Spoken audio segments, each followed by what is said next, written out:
Is this product marketable? Is this something that could earn a significant amount of money every year if this was something that I was selling as a kit?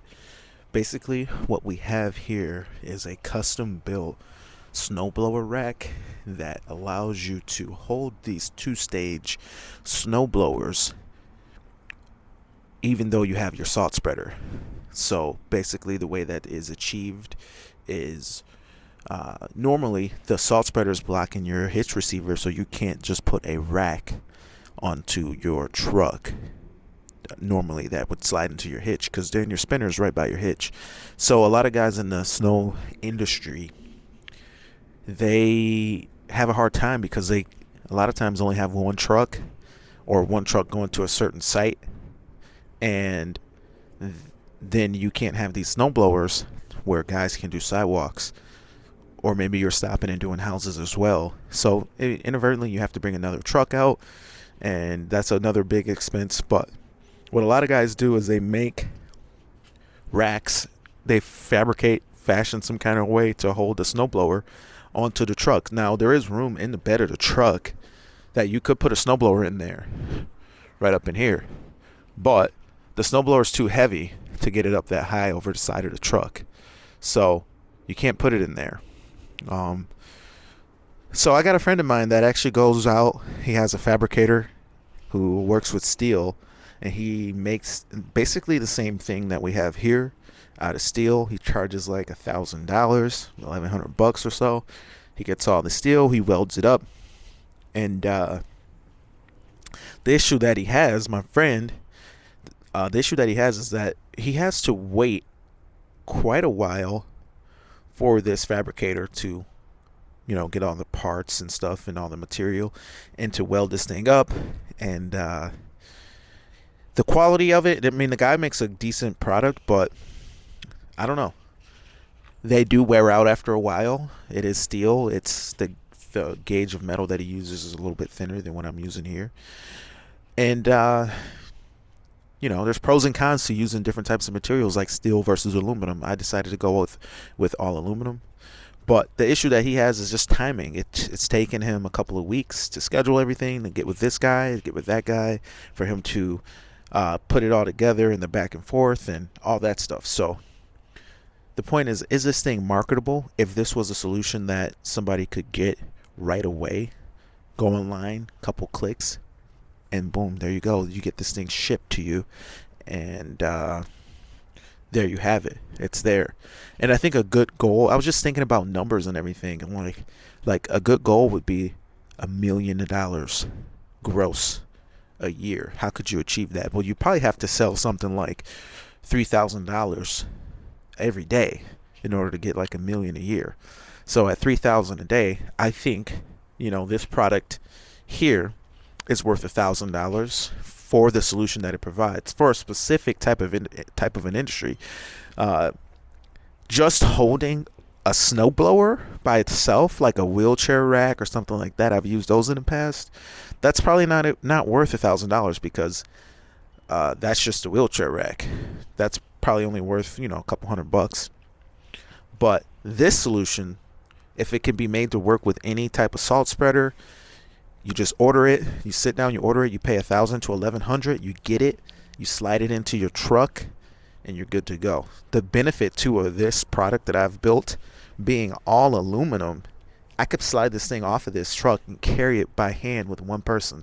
And even just a wheelchair rack that I've had in the past, being steel, which wouldn't even work for this because of the spinner issue. Even that product was so heavy that I barely could handle it by myself, and I had to drag it around just to be able to handle it. Whereas this product, I'm telling you guys, this product weighs, I think altogether it weighs less than 100 pounds as it sits right now. The only part of this that is steel is the actual receiver that goes into the 2.5-inch receiver, the pintle plate. I got a pintle plate from Gen Y, modified that a little bit so that I could sit closer to the truck. But that part's steel.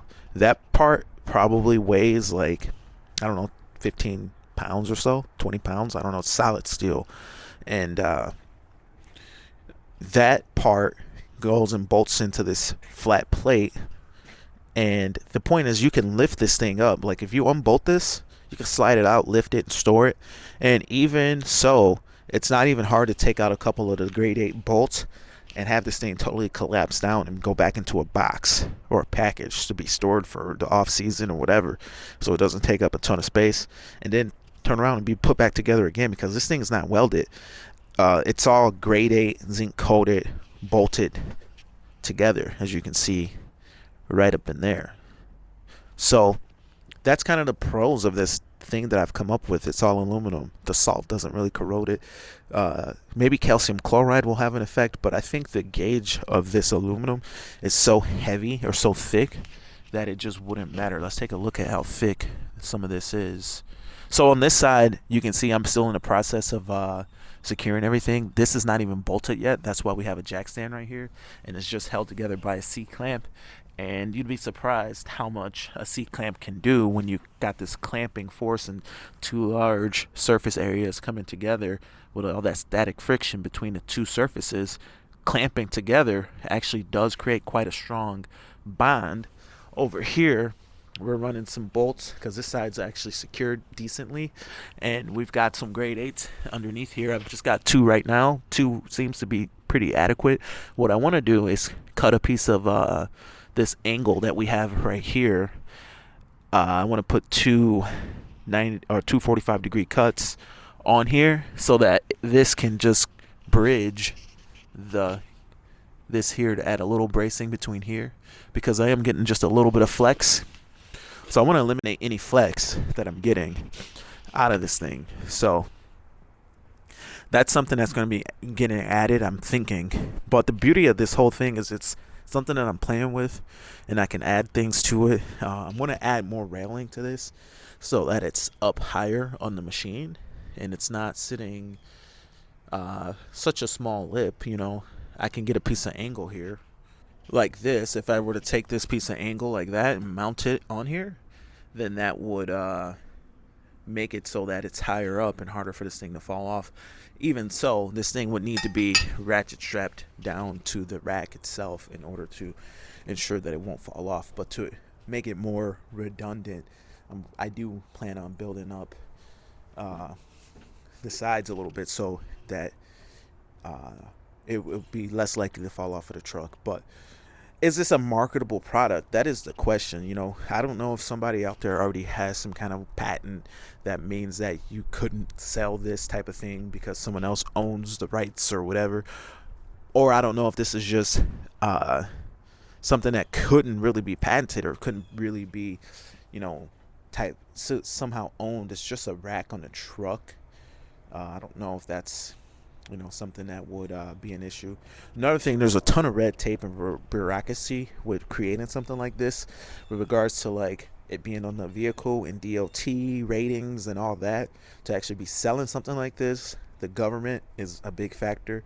They're going to want to know how much weight is this thing rated for. They're going to want to know, maybe they even want to know how it would do in a crash. On the rear here, I actually increased the surface area by adding another piece down on the bottom, and all that's doing is just making this wider so that if somebody were to hit it, maybe it'd have a little more surface area so that it wouldn't go through another vehicle easily. And I'm even thinking that's not enough. It kind of needs to be thicker than that so that if something were to hit it, another vehicle in particular were to hit it, it wouldn't be able to protrude into that vehicle. Obviously that flat bar that's back there would just bend and break, and this would end up going into the bumper with not too much force. I mean, that flat bar without having any angle, despite how thick that bar is, I'll show you guys how thick this plate that allows me to sneak behind the spreader is pretty thick. Probably a ½ inch thick, maybe more, maybe. I don't have to measure it. I can't remember exactly how thick it was, but that being said, it will flex. It has no angle to it. If it were to be pushed in the corner there, it would flex for sure. And I wonder how that would do. So what I'm thinking, as well as adding some more some angle to it so I could raise up the side here to have more of a railing so it can't necessarily fall off of here easily. In the event that maybe somebody didn't strap it right, or maybe a strap fell off or whatever, at least it has a chance of staying up in here by doing something like this, and then building out the side there to cover up that side so that it can't come out of there easily. It has to be lifted up out of there. Then it could even hang down a little, maybe not that far, but a little, and provide more of a bump, more of a surface area bump, like how semi trucks have. They have that bar, that crash bar, built down underneath, so that if a vehicle rear ends it, that it doesn't like go up under the vehicle. That being said, this thing ain't as high as a semi, and it's kind of in line with a bumper anyway. So this little bit's probably enough, but you can never be too safe there. But the point of this whole video is this product marketable? You know, if I were to sell something like this, would I just sell it on the black web? You know, just because of all the bureaucracy and stuff. I really have enjoyed making this thing. I've thought about this for years. This thing has been like in my head for years and years and years. So now it's finally coming out of my head and being put out into the real world. And we'll see kind of what happens with it. At least, hopefully, it works out for me to use, at least at minimum. It works out for me to use for myself. And the thing about making these type of products, inventions, whatever you want to call it, they don't always work. A lot of times you go out to make something like this and you're taking a risk because you're putting a lot of time and money into it, and it straight up might not work at all. You might have to take all this aluminum apart and recycle it or put it on the side or whatever if this product just didn't work. If you, for whatever reason, the materials just didn't work right, or there was a issue, and we still don't know, there still could be an issue where maybe the thing vibrates a little bit and the aluminum fatigues and it cracks and it's an issue there. We don't know yet how long-term solid this thing will be. Maybe the salt gets to it, because I do put calcium chloride in my salt. Maybe that gets to it and it just crumples up. Who knows? So it's always a risk. Will it work? Guys, a lot of the times you make something like this, it won't even work, and you waste a lot of money and time. So definitely something to think about. Will this thing actually work or not? I know some of the things that I've done that I've made didn't work. On this plow, I tried to just bolt wheels to it, and the plow was too heavy for it to be bolting wheels to it, and it just like broke the wheels off, and then the blade was too front heavy, so it wanted to flip over frontwards. And it was just something I put a good couple days working on it, figuring out how to bolt wheels. As you can see the holes here, I put some holes in this thing and bolted caster wheels onto it, and it didn't work. It just didn't work how I wanted it to work. So that's the risk you take. You know, sometimes they work, sometimes they don't. Over here with the old freak mower that I built up back here, it's got a half a yard dump bed on it. This one, it pretty much worked pretty good. You know, I gotta do something about this mower because it's not good to be sitting out here. But the whole point of this machine is, how long can I get away with it, like running and being abused and being left outside and stuff and just being horribly treated. But you know, this is something that worked. This is the second edition of this whole deal.